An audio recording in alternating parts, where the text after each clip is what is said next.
Thank you so much, sir. I think we had a wonderful session from your side, and I think it was really very, very insightful session from your side. Thank you so much, sir, for enlightening us and taking us through the entire session on, quitting smoking. I think there are a lot of questions, sir, from the viewers' side, and if you could just take them one by one, I think it would be very helpful for all of us, sir. I think there are a lot of questions, sir, which are coming up. Is first question is that what is the proper way to counsel a patient to quit smoking, sir? If you can help them understand step by step, what is the way you counsel, sir, in your day-to-day practice? See, most of these patients who come for to your clinic, either they have already got some disease, right? That is why they are there in the clinic. You need to correlate, is this disease somewhere associated with smoking or taking tobacco, right? That is the easiest way of helping or motivating the person, telling him that if you quit tobacco, then this particular disease which you are suffering, maybe it may be COPD, it may be hypertension, it may be cardiac problem, it can be oral lesions, it may be cancer. So you can correlate with them, and that becomes the easiest way how you can motivate a person to quit tobacco.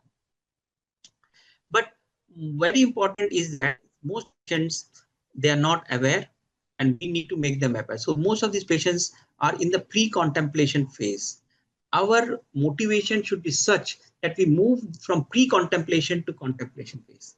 That is how the person, once the patient goes into the contemplation phase, he may not quit right now, but at least he would start thinking to quit in the later phase.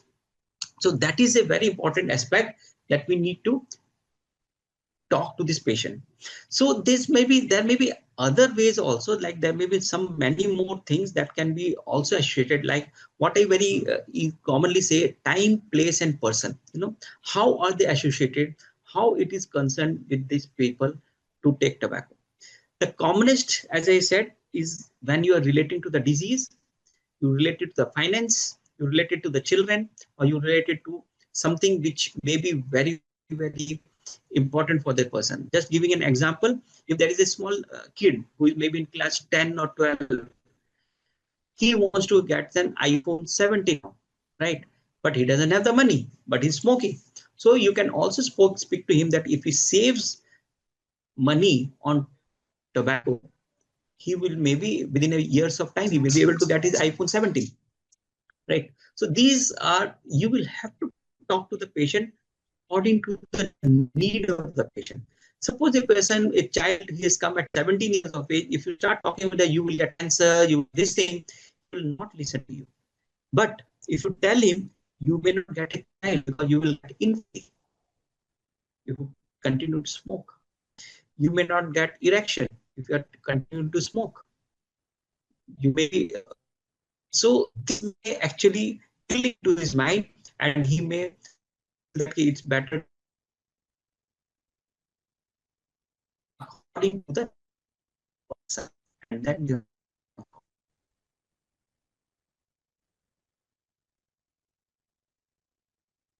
Right, sir. Thank you so much, sir, for addressing this question. I think, sir, you very nicely suggested the entire nicotine, the tobacco quit smoking cessation sort of a protocol that you need to, advise it to your patients along with counseling that you do it. You did mention about the nicotine lozenges stepwise you need to even taper off. What are the chances of dependence that you usually see in your patients, sir, when they are on all this NRT therapy, sir? Are there any risk? Yes, this is a very important thing. And see, we need to use NRT. This is one of the issues that I have always felt. As an OTC product, NRT should not be used as an OTC product. It should be used as a prescription product, right? So whenever you use it as a prescription product given by the doctors, the dose needs to be calculated. The person who is taking NRT needs to understand the amount of NRT he needs to take. We should not overdose him. We should not underdose him, right?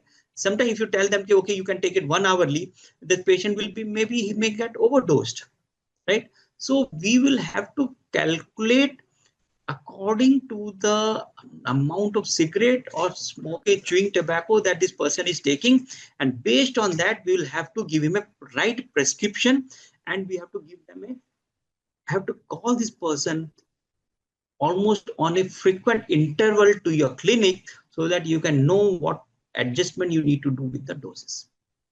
Over a period of time, we have to make sure that we should not take any more of and whatever. If this person is and it doesn't come to you, then there is a very high chance not it as or addiction of this nicotine analogies, which is easily able to get in the market. Right? It has to be used as a medicine, not as a just as a supplement or as a nutritional supplement or as a nicotine supplement. Right? Thank you. Right, sir. Sir, one more interesting question. I think, sir, you did mention about there are a lot of available options when you talk in terms of NRT.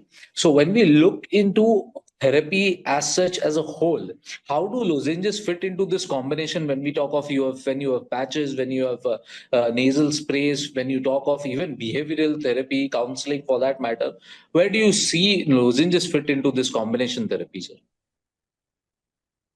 See, lozenges is the most important armamentarium. It is easily usable. Especially, I wanted to highlight this for specifically for the smokeless tobacco users who want something in the oral cavity because they used to something putting in the oral cavity. And these Polarix tablets, lozenges, they stay there for almost like half an hour to 1 hour, and they keep on.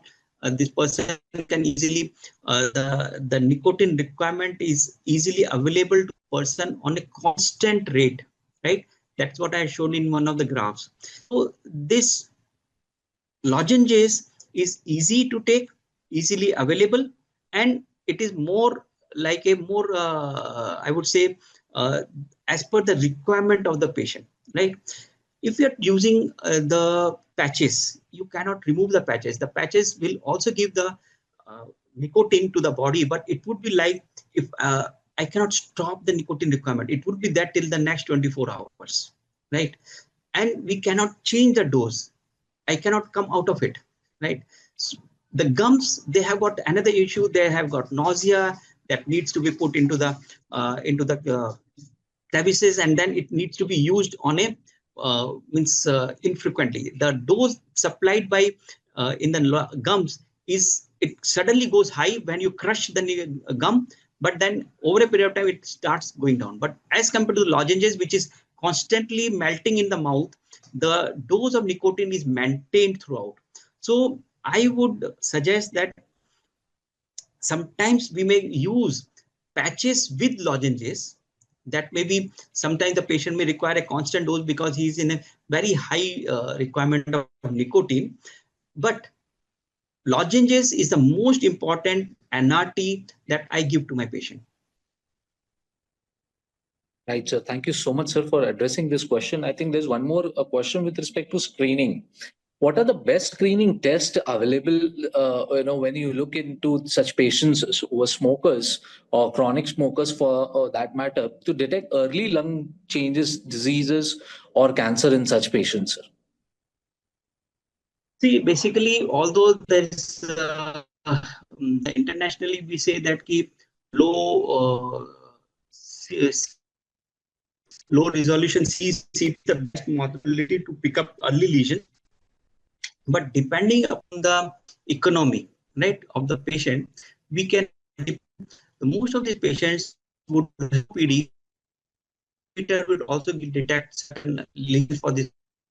We can do a chest X-ray for this patient to develop this thing. And chest X-ray may be a good modality in a resource low countries, resource patients. But if we are able to get this and CCT maybe also enough for if the patient afford to do that, right? And the important thing is how frequently we do it. Because it may happen that the patient is having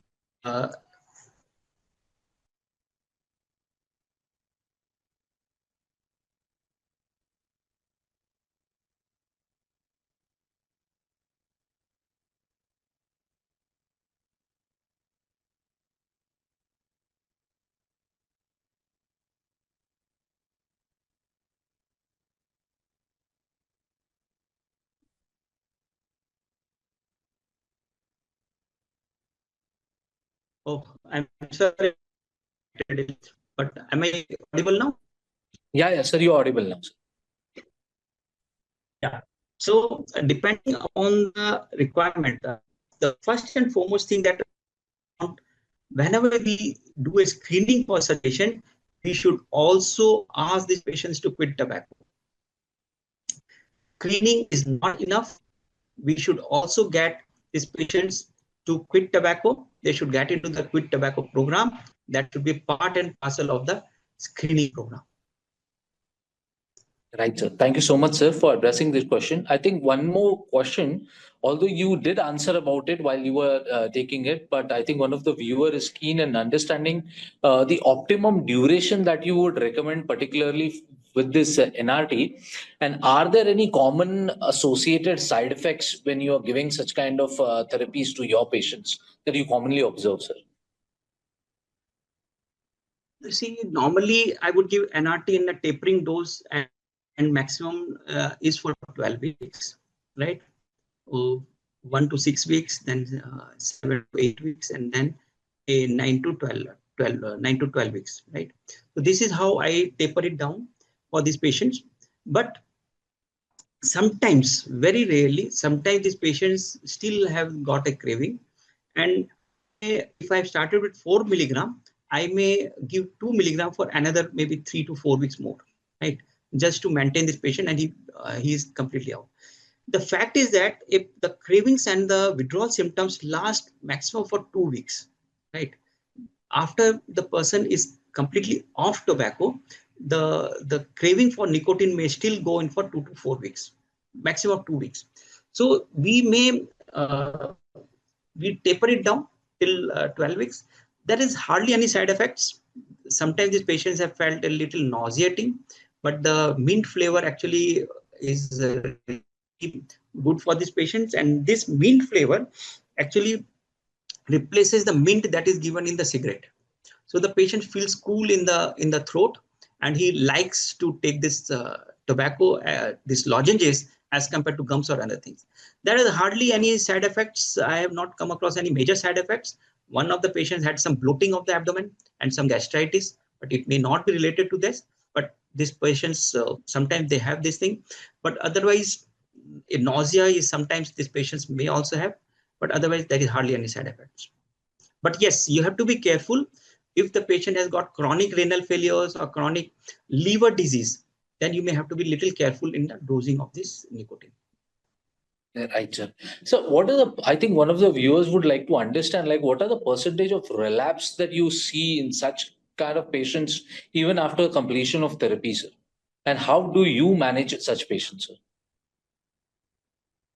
I can answer the second part early. The best thing is that the only thing is that if the patient has a relapse, he has to go back to the same system, right? Now he will start from zero. That is, again, he will go from with the highest dose that his relapse means he's gone back to the normal, the same thing that he was doing earlier, right? The amount of relapse in my this thing is ranging around 30%, right? If we have maintained a good relationship with the patient, especially in my patients, like who are cancer patients, they come regularly to me, and so they have a regular follow-up for the next 4 to 5 years. So the chance of relapse actually decreases with the number of, means I would say, interaction you have with your patient, right? If you leave the patient as such, then the relapse rates increases, the motivation rate goes down, the relapse rates increases, as compared to when you have a regular interaction with the patient, regular counseling with the patients. With somehow, because of my cancer, because I'm dealing with cancer, so these patients have to keep on continuing to come to me on a regular interval. So the relapse rate is much low as compared to what other doctors might report upon that. Right, sir. Sir, a few more questions, sir. I think with respect to the NRT available, so when you compare a lot of NRT options which are available, you did mention about there are multiple options which are available. So when you compare lozenges versus the gummies and the chews, like, what are your preference and what are those characteristic traits where you prefer lozenges over the others? See, I have I used to use gums very often earlier before lozenges were introduced. But once I started using lozenges, I have not been using gums anymore. Right. So the only thing that I use is lozenges, and of course I use the NRT patches also along with the these lozenges. So I combine both NRT patches and NRT lozenges to my patients, depending upon the need of the patients. But lozenges is something that is my means almost to all my patients. I definitely give it to them because it's easy. It patients also likes it, and most of our patients are a lot of chewers. They also and have something in the oral cavity, so that is the most important. Right. So one very interesting question, sir. I think many times patients do present to you where they do say that smoking does help a lot in coping stress and anxiety for them, sir. So how do you counsel such kind of patients and actually help them to actually use such kind of this as an management aid for them, sir? Can you convince them?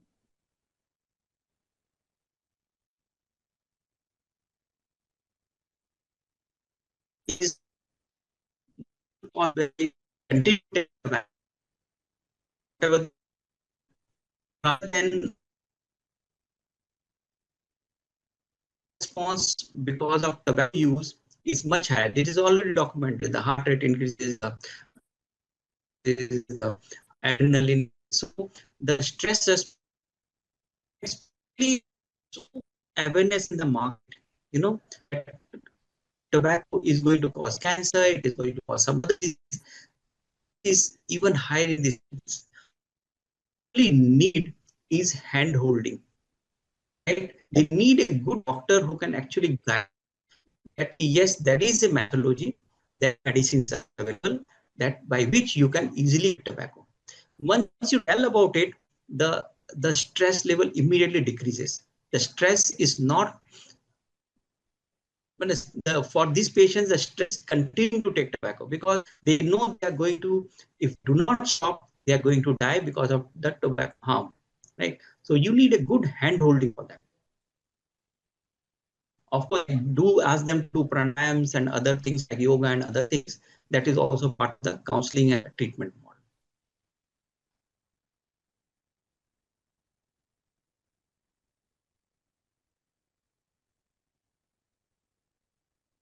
Right, sir. Sir, just a couple of questions, I think, sir, before we close.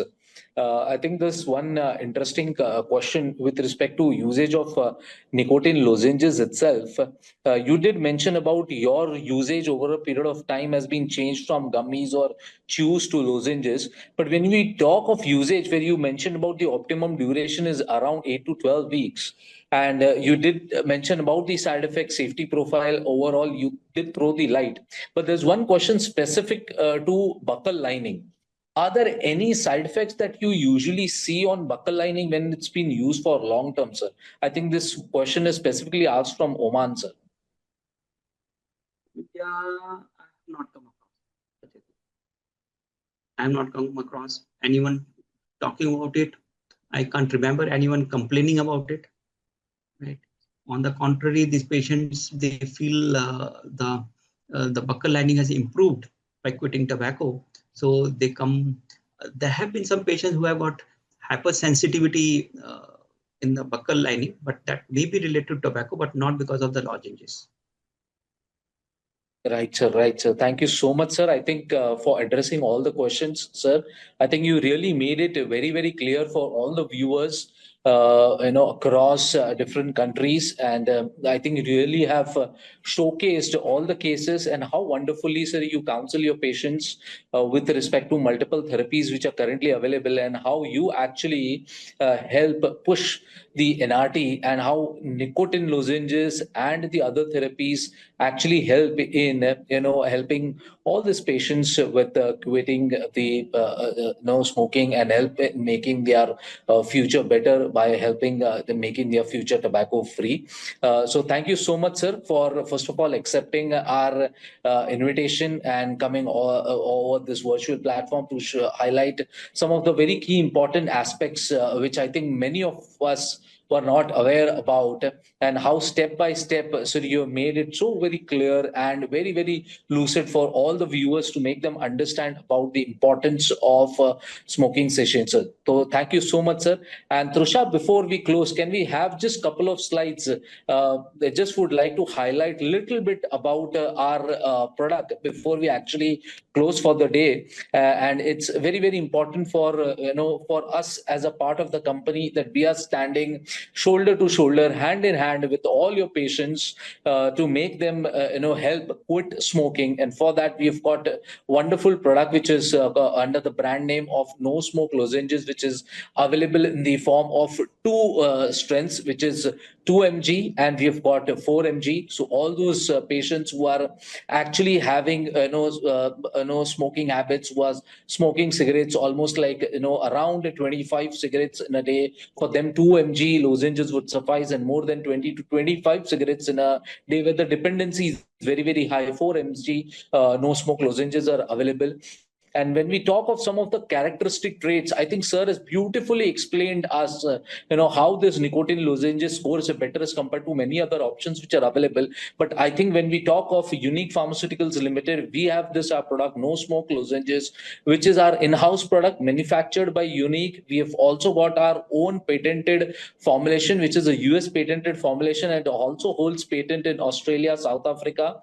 And particularly when we talk in terms of its characteristic traits, it's a fast dissolving lozenge which gets dissolved completely in the mouth. It's effective treatment for smoking cessation in smokers with better quit rates. And when we talk in terms of the quality overall, I think you need to be rest assured, because we've got manufactured in state-of-the-art facilities which have been approved by multiple regulatory authorities across the globe. You name it all, and we've got all the regulatory bodies accreditation for our manufacturing plants, namely MHRA, SAFRA, TGA, and many more. And I think No Smoke is one of the important tool in your armamentarium that could actually help for your patients to quit smoking effectively. So with this, thank you so much. I think on behalf of my entire team of Unique Pharmaceuticals Limited, would first of all like to thank Dr. Pawan Gupta sir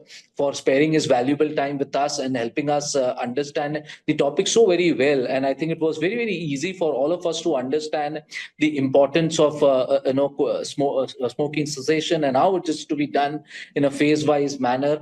And with this, I would like to thank once again sir for sparing his valuable time with us, and would also like to thank all the viewers who are watching us live from different parts of the country, from Oman, Myanmar, as well as in some parts of India. Thank you so much for connecting with us, and we would definitely would love to connect with all of you in future with similar such scientific programs, bringing a lot of newer updates, talking more about the treatment and the management protocols in near future.